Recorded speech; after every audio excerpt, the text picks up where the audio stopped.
Have you noticed in the last 5 years, there is a trend of people on YouTube who don't necessarily work in the auto business, but they tell you all about the auto business. They'll come to a car dealership like this on a Sunday when they're closed and they'll say, look at this, Rams as far as the eye can see that aren't selling. They'll point out all the Jeep Rubicons that nobody wants and nobody's buying. They walk over to the window sticker for one like this and they say, 77,000. Who can afford this? Nobody can buy this truck. They'll walk up and down the different rows of cars telling you that they're there rotting away. Let it rot, they'll say. They'll for sure tell you that repos are on the rise. A car market's gonna fail and crash because of all the repos that are happening. Everything and everything about the car market is gonna fail. Dealerships are never gonna recover. They can't survive like this. This is the stuff I've seen over and over and over again for the last 5 years. Meanwhile, as a car salesman for 20 years, I'm fortunate, I guess, that I just don't see it in real life. Now listen, don't get me wrong. Yes, there's been challenges for the last 5 years, but the car market always has challenges and you adapt and you overcome, just like you do with anything in life. So when the pandemic hit and we had to shut down, we shut down. You know, you had to do what you had to do. You came back, you found a way to sell cars. Then we had the microchip shortage. No inventory on the lot. You couldn't get vehicles. Things were sold out. You couldn't even replace vehicles that you sold because nothing was coming in from the factory. You adapt and you figure it out. I've seen videos over the last 5 years that car markets were going to fail because of the pandemic, then because of the chip shortage, then because they had no cars to sell. When they had no cars to sell, the prices went up. The high prices were surely going to kill the car industry. Then the addendums happened. That definitely will destroy the car industry. People are going to remember. They're never going to buy cars from these stores again. Then that subsided and interest rates went through the roof. That's surely going to kill the car market. Once the interest rates up, the repos climbed. That's going to kill the car industry. Once all that happened, now the cars started getting built. They started piling up into dealerships. Now the lots are overflowing. Now they have too many cars they can't sell. The discounts are great for customers, but because they can't make money on the cars, that's going to kill the car industry. It's just challenge after challenge after challenge, and all it's really doing is making YouTubers a lot of money.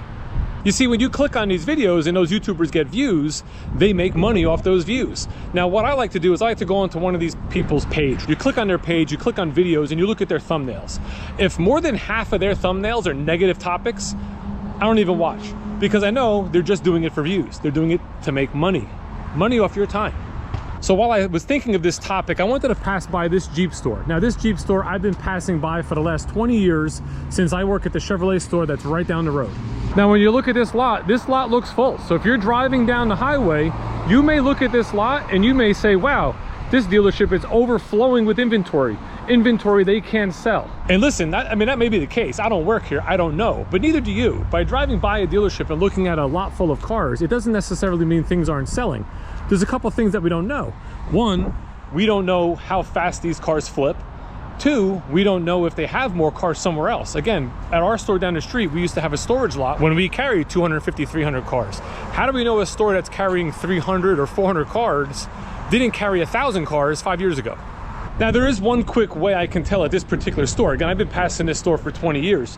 And if we go down over here on the lot, there's a lot of empty spots. Now, I know for a fact that this dealership used to carry enough vehicles to not only fill this whole section that I'm in right now, but also fill that section over there.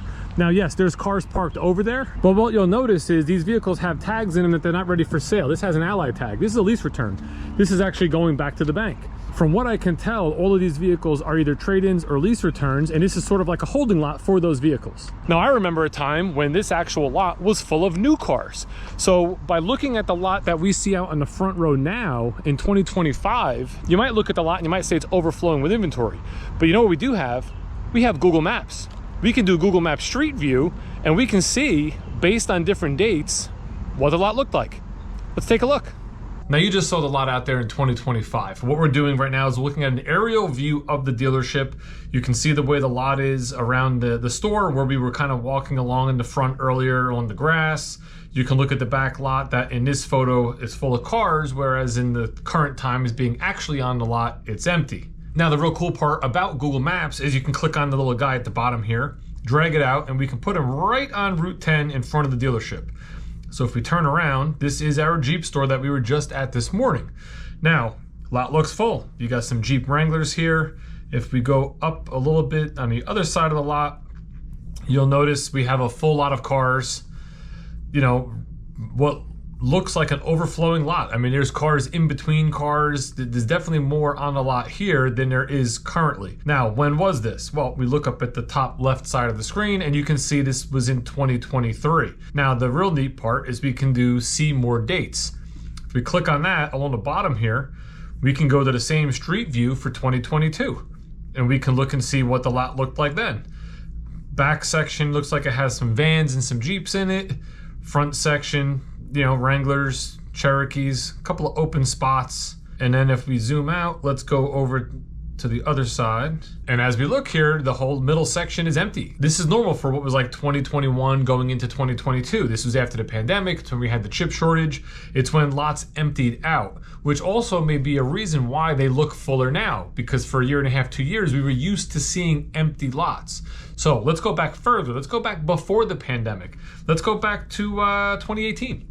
This is September of 2018. We have some Wranglers, we have some Chargers, some Challengers, and we have a full lot of cars. As I go to the other side of the lot, same situation. We have a full lot, and if we zoom into the back, you'll notice that we have cars parked in that rear section. Again, we're in 2025, it's currently empty. Let's check out 2017.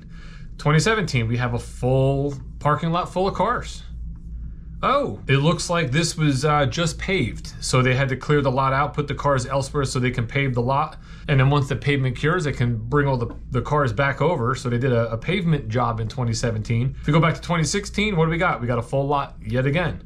Now, my only point of this is that these lots are gonna look full, right? When you have cars, generally you're moving all your cars to the front of the lot. You're moving everything to the curb view. This way, when people pass by, they see all the inventory that you have. And even back here in 2013, as you can see, that back lot is all filled up. This was an interesting thing. Back in 2012, we have tents set up. Now, when I first started in the business at a different Chevrolet store, I worked there for about 7 months before the store closed and I started working here. The manager then said he used to love tent sales because they would put the tents up, they would jam as many cars as they could in that tent, so close you couldn't even open the doors to the cars.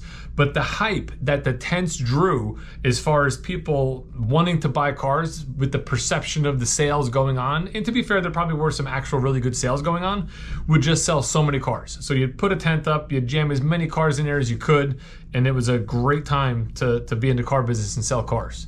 The earliest date we can go to here is 2008, and what you'll notice is that the lot looks very similar, other than the fact that the camera quality is horrible. We've stepped up a lot over the last number of years with camera quality on these Google cars versus how it was back in 2008.